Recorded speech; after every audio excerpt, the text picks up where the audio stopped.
اور آج کی ویڈیو میں بہت بڑی بریکنگ نیوز آپ کے سامنے پیش کرنے جا رہا ہوں، تو آپ سے چھوٹی سی گزارش ہے کہ آپ نے ویڈیو کو شروع سے لے کر اینڈ تک پورا دیکھنا ہے۔ ناظرین گرامی، بہت بڑی بریکنگ نیوز سامنے آ رہی ہے کہ ایران کے نئے صدر ابراہیم رئیسی کی اسرائیل کے وزیر اعظم پر تابڑ توڑ حملے۔ نفتالی بینٹ نے ایران پر حملہ کر دیا، ایرانی ایئر سپیس بند کر دی گئی۔ ایران کا اسرائیل پر ابابیل ڈرونوں سے تابڑ توڑ حملے، ایران نے اسرائیل کی دھجیاں اڑا دیں۔ اسرائیل کے 15 آرمی جنرلز کو نیتھانیہ ایئر بیس میں ہلاک کر دیا، ساتھ ہی نیتھانیہ اور دیمونا ایئر بیسز کو تباہ و برباد کر کے رکھ دیا۔ ویڈیو میں آگے بڑھنے سے پہلے اگر آپ ایران سے محبت کرتے ہیں، اگر ایرانی فوج کو سپورٹ کرتے ہیں، تو ہماری ویڈیو کو آپ نے ایک لائک ضرور کرنا ہے اور ہمارے چینل کو سبسکرائب کر کے بیل آئیکن پر کلک کر دیں۔ ناظرین گرامی، بہت بڑی بریکنگ نیوز کے مطابق اسرائیل کے وزیر اعظم اور ایرانی صدر ابراہیم رئیسی آمنے سامنے آ گئے۔ اسرائیل نے ایران پر حملہ کر دیا۔ ایران کا پہلے سے ہی اسرائیل پر کاری ضربیں ڈرون چلا دیے۔ اسرائیل کے خلاف ایران نے اپنے سب سے خطرناک ابابیل ڈرون چلا دیے۔ اسرائیلی فوج نے شام کے علاقے القنیطرہ میں ابلانی شیعہ ملیشیا ایرانی حزب اللہ کے ایک مرکز پر توپ خانے سے گولہ باری کی تھی۔ میڈیا رپورٹس کے مطابق مقامی ذرائع نے بتایا ہے کہ اسرائیلی فوج نے جنوبی شام کے علاقے القنیطرہ میں القحطانیہ کے مقام پر ایرانی فوج کے بریگیڈ ہیڈ کوارٹر 90 کو نشانہ بنایا۔ ذرائع ابلاغ کے مطابق توپ خانے سے نشانہ بننے والا علاقہ اسرائیل کی سرحد سے 150 کلومیٹر دور ہے، جس میں بارڈر سیکیورٹی فورسز کے اہلکاروں سمیت دیگر سیکیورٹی اہلکار اور حزب اللہ ملیشیا کے عناصر بھی موجود ہیں۔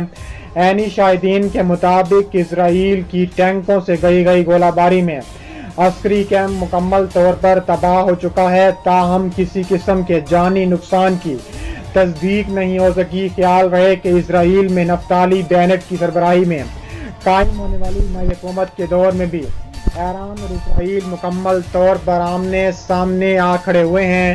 اس سے قبل ایرانی فوج کا یہ بریگیڈ کوارٹر حملے کا نشانہ بنایا گیا تھا۔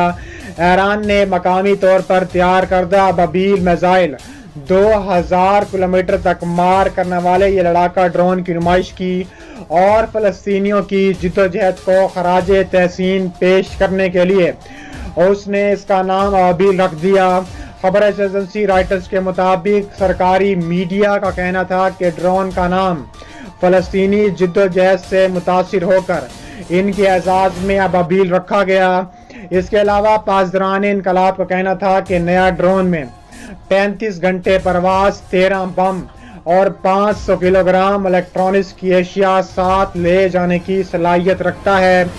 دوسری جانب ابابیل میں 11 روز تک جاری رہنے والی اسرائیلی جارحیت بالآخر معاہدے پر ختم ہو چکی ہے، لیکن اس دوران غزہ میں بڑے پیمانے پر تباہی پھیل چکی ہے۔ غزہ پر بمباری سے 66 بچوں سے 243 فلسطینی شہید ہوئے تھے۔ اس سے پہلے سے ہی مشکلات میں گھرے خطے میں ہر طرف تباہی پھیلی ہوئی ہے۔ حماس کی جانب سے داغے گئے سینکڑوں راکٹوں کے نتیجے میں اسرائیل کے 12 شہری ہلاک اور متعدد زخمی ہو گئے تھے۔ اس کے علاوہ غزہ پر جارحیت روکنے کے معاہدے کے بعد اسرائیلی پولیس نے ایک مرتبہ پھر مسجد الاقصی کے کمپاؤنڈ پر توڑ پھوڑ کی اور نماز کی ادائیگی کے بعد جارحیت روکنے کے معاہدے پر جشن منانے کے لیے جمع ہزاروں فلسطینیوں پر آنسو گیس کے شیل فائر کیے، جس کے نتیجے میں درجنوں افراد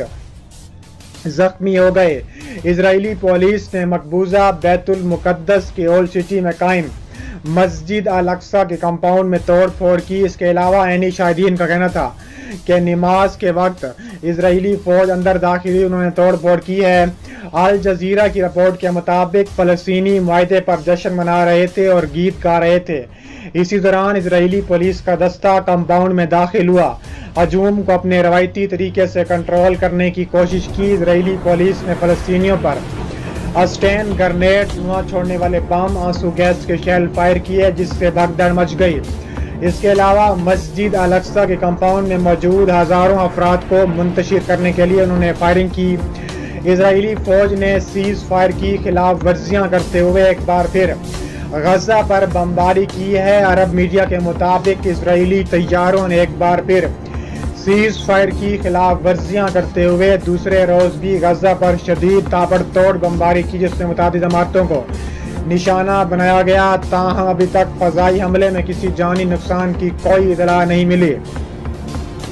فلسطینی مزاحمتی گروپ حماس کے ترجمان کا کہنا تھا کہ بمباری اسرائیل کی نئی حکومت کی کارروائی ہے، اس کے لیے ہم اسرائیلی بربریت کے خلاف اپنی مزاحمت جاری رکھیں گے۔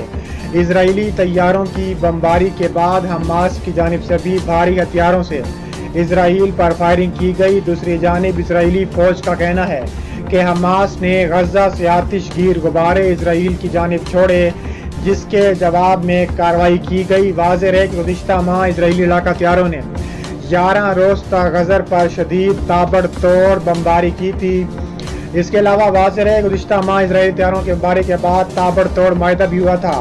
اسرائیل کے وزیر اعظم نفتالی بینٹ نے امریکہ اور اپنے اتحادیوں سے کہا دیا ہے کہ وہ ایران کی خطرے کے بارے میں جاگ جائیں۔ انہوں نے یہ بیان ایک ایسے وقت پر دیا ہے جب ایران کے ساتھ جوہری معاہدے کو دوبارہ لاگو کرنے کے لیے مذاکرات جاری ہیں۔ نو منتخب اسرائیلی وزیر اعظم نفتالی بینٹ نے کہا ہے کہ ایران کی قاتلوں کی حکومت جوہری ہتھیار بنانا چاہتی ہے، جبکہ ایران کا اصرار ہے کہ اس کا جوہری پروگرام پرامن مقاصد کے لیے ہے۔ سفارتکاروں کا کہنا ہے کہ ایران کے ساتھ جوہری معاہدے کو دوبارہ لاگو کرنے کے حوالے سے پیش رفت ہو رہی ہے، تاہم ابھی کچھ معاملات پر اتفاق رائے ہونا باقی ہے۔ یاد رہے کہ صدر ٹرمپ کے دور میں امریکہ اس معاہدے سے دستبردار ہو گیا تھا۔ اسرائیل اس معاہدے کی ہمیشہ سے مخالفت کرتا رہا ہے۔